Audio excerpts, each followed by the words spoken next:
అద్దెంట్లో బతికే కంటే ఒక మంచి డబుల్ బెడ్రూమ్ ఇల్లు ఇచ్చి వాళ్ళు బతకడానికి ఉండడానికి ఇచ్చి వాళ్ళకు పని కల్పించి వాళ్ళ పిల్లలు చదువుకోవడానికి ప్రభుత్వం ఏర్పాటు చేస్తే కేటీఆర్కి హరీష్కి వచ్చిన నొప్పేందే, ఈటెల రాజేందర్ దుఃఖమేందే నాకు అర్థమైతలేదు. ఏంది మీ బాధ? వాళ్ళు మంచిగా బతకొద్దా? వాళ్ళు ఎప్పటికీ పేదోళ్ళలాగానే ఉండాలి, మూసీళ్ళే ఉండాలి, వాళ్ళ పేదరికం చూపించి వాళ్ళ దగ్గర ఓట్లు వేసుకొని మీరు ఎమ్మెల్యేలు ఎంపీలు కావాలనా?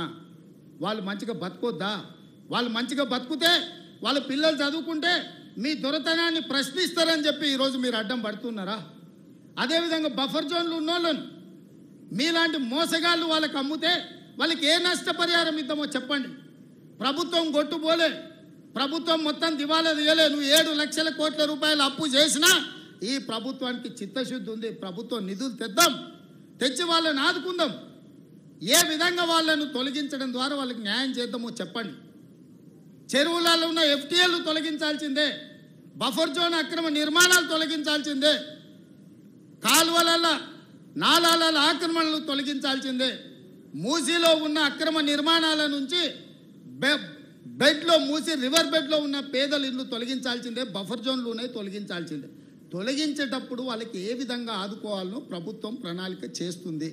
మీ దగ్గర ఏమన్నా సూచన ఉంటే చెప్పండి. మొదటి ప్రణాళిక మూసి రివర్ బెడ్లు ఉన్న వాళ్ళకి డబుల్ బెడ్రూమ్ ఇల్లు ఇచ్చి తవ్వకర్సులకు కూడా 25,000 రూపాయలు ఇస్తున్నాం. ఎప్పుడన్నా మీరు ఆలోచన చేసిందా పేదోనికి ఇల్లు ఇవ్వాలి, పేదోని ఆత్మగౌరవంతో బతికేటట్టు చూడాలని? ఈ పనులు చేసేటప్పుడు పేదలకు వచ్చింది బాధ, నాకు కూడా బాధ ఉంది, నాకు కూడా చాలా బాధ అనిపించింది సోషల్ మీడియాలో, లేకపోతే కొంతమంది వాళ్ళ బాధ వెలుబుచ్చుతున్నప్పుడు. కానీ వాళ్ళని ఆదుకుందాం. ఏ విధంగా ఆదుకుందాం మీరు చెప్పండి, ప్రత్యామ్నాయం చెప్పండి. మీరు ప్రతిపక్షాలు అంటున్నారు కదా, 10 ఏళ్ళు పాలించడం అంటున్నారు కదా, పరిపాలన అనుభవం ఉంది అంటున్నారు కదా, మీ 10 ఏళ్ళ పరిపాలన దోపిడీకే పనికొస్తుందా? ప్రజలకు పేదలకు సంక్షేమం అమలు చేయడానికి పనికిరాదా? రాజేందర్ గారు నరేంద్ర మోడీ గారిని అడగండి, ఈ పేదలను ఎట్లా ఆదుకుందామో నిధులు తెద్దాం. మాకేం అభ్యంతరం లేదు, పిలువు మీ కిషన్ రెడ్డిని, బండి సంజయ్ గారిని, నువ్వే లీడ్ చేయి, నువ్వే ముందు ఉండు, మేము నీ వెనకాల నించుంటాం. 10 ఏళ్ళు మంత్రిగా చేసినావు కదా రాజేందర్ గారు, రాష్ట్రంలో నీకు అనుభవం ఉంది కదా, ఈరోజు ఎంపీ కదా, మీ నాయకుడు నరేంద్ర మోడీ ప్రధానమంత్రిగా ఉన్నాడు కదా, నువ్వే మా ముందోర్సలు నిలబడి మేము మీ వెనకాల ఉంటాం. నా మొత్తం మంత్రివర్గాన్ని తీసుకొని వెనకాల వస్తాం, మోడీ దగ్గర పోదాంపా, ఓ 25,000 కోట్ల రూపాయలు ఇప్పి. ఎవరు వద్దన్నారు? లేదు, ప్రభుత్వం ఏం చేయాలనో చెప్పు. ఇల్లు లేని పేదవాడికి ఇల్లు ఇవ్వడం నేరమా? వాళ్ళ పిల్లలకు చదువు చెప్పించడం నేరమా? వాళ్ళ ఇల్లు తరలించడానికి 25,000 రూపాయలు వాళ్ళకి తోవ ఖర్చులకు ఇవ్వడం నేరమా?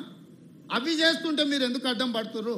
బఫర్ జోన్లు ఉన్న వాళ్ళకి కూడా ఒకవేళ 2 అంతస్తులు ఇల్లు ఉంటే వాళ్ళ నష్టపరిహారం ఏం చేద్దామో చెప్పండి. మీరు వాళ్ళని తొలగించొద్దు. వాళ్ళ జీవితాలు ఎప్పుడు మూసిల్నే ఉండాలి, ఆ మురికిలోనే మునిగిపోవాలి, ఆ మురుగులోనే చచ్చిపోవాలనా?